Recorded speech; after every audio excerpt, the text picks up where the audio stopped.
আসসালামু আলাইকুম ওরহমতুল্লাহি ওবরকাতুহু। আজকে আমি নতুন একটা ভিডিও আনলাম। এই ভিডিওটা সকলেই দেখবেন, সকলেই লাইক করবেন আর প্রত্যেকজনকে এই ভিডিওটা শেয়ার করার জন্য আবেদন করছি। আর প্রত্যেকে লাইক করবেন, কমেন্ট করবেন। আউযু বিল্লাহি মিনাশ শাইতানির রাজীম। بسم الله الرحمن الرحيم.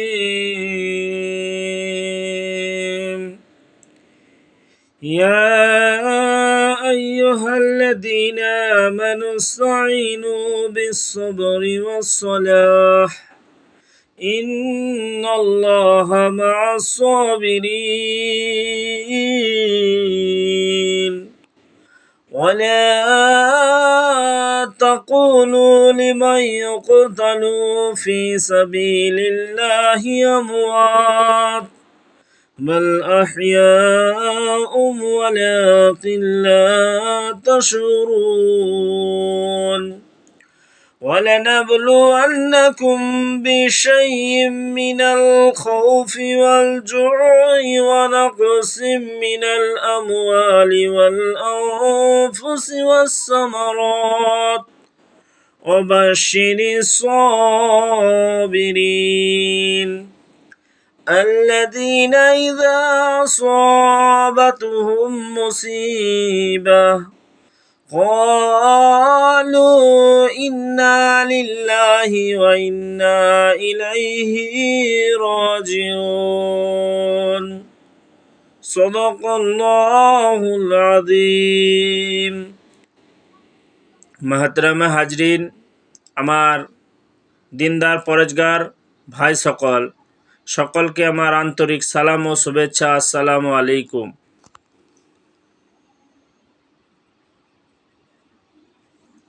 সকলে আমার সালামখানি গ্রহণ করবেন, তাই সকলকে আমি আন্তরিক সালাম ও শুভেচ্ছা রইল।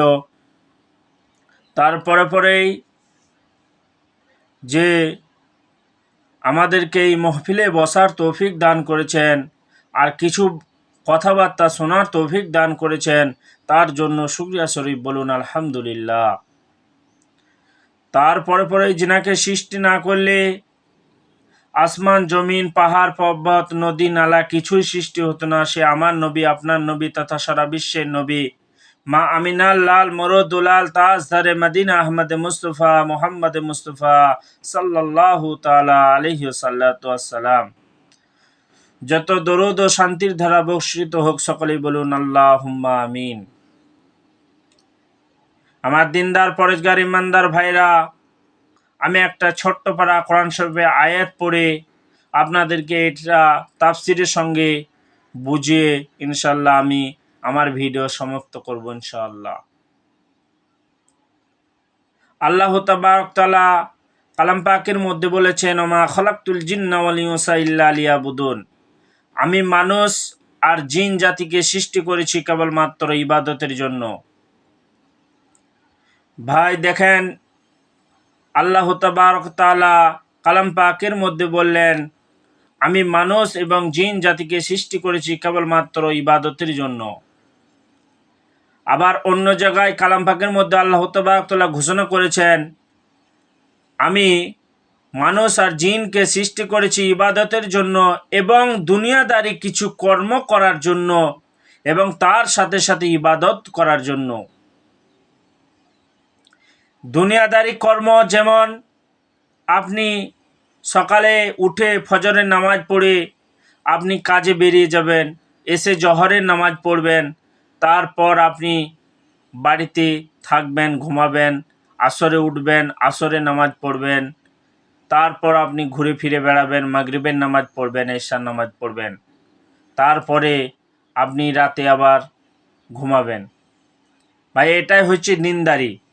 হালাল রুজি খেতে হবে আর সৎ পথে চলতে হবে, এরই নাম হলো ইসলাম।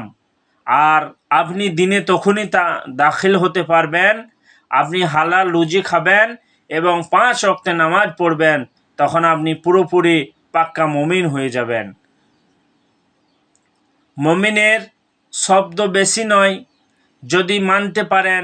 দেখেন হাদিস বুখারী শরীফের হাদিসের মধ্যে এসছে, আমানতু বিল্লাহি ওয়া মালাইকাতিহি ওয়া কুতুবিহি ওয়া রাসূলিহি ওয়াল ইয়াউমিল আখিরি ওয়াল কদরি খাইরিহি ওয়া শাররিহি মিনাল্লাহি তাআলা ওয়াল বাসি বাদাল মাউত। যেমন এই ছোট্ট পারা একটা আল্লাহ রসুল সাল্লাল্লাহু আলাইহি ওয়াসাল্লাম হাদিসের মধ্যে বলেছেন, বর্ণনা করেছেন, বলেছেন। তো এটা বলছে আমানতু বিল্লাহি, আমি ঈমান এনেছি আল্লাহর ওপরে।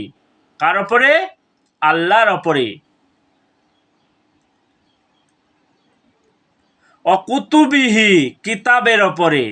অকুতুবিহি, কিতাবের ওপরে। ওয়াল ইয়াউমিল আখিরি, ওয়াল ইয়াউমিল আখিরি, এবং আখিরাতের দিনের ওপরে। ওয়াল কদরি খাইরিহি ওয়া শাররিহি মিনাল্লাহি তাআলা ওয়াল বাসি বাদাল মাউত। এখানে 7টা জিনিস আছে, এই 7টা জিনিসের ওপর ঈমান এনেছি। এবং এর সাথে সাথে নামাজ, রোজা, হজ, জাকাত, যেনাদের হজ ফরজ হয়েছে হজ করবেন, যেনাদের জাকাত ফরজ হয়েছে জাকাত দিবেন। ভাই প্রত্যেকেরই নয়, আর গরিবদের জন্য বলা হয়েছে 5 ওয়াক্ত নামাজ আর রোজা হলো যথেষ্ট। আর হালাল রুজিক হয়ে আর 5 ওয়াক্ত নামাজ পড়া যদি যায়, তাহলে ইনশাআল্লাহ অবশ্যই গ্যারেন্টি জান্নাতে যেতে পাবেন। ভাই বেশি কিছু লম্বা চওড়া বাড়াবো না, আমার এখানেই ভিডিও আমি সমাপ্ত করব। আমা আলাইনা ইল্লাল বালাদ।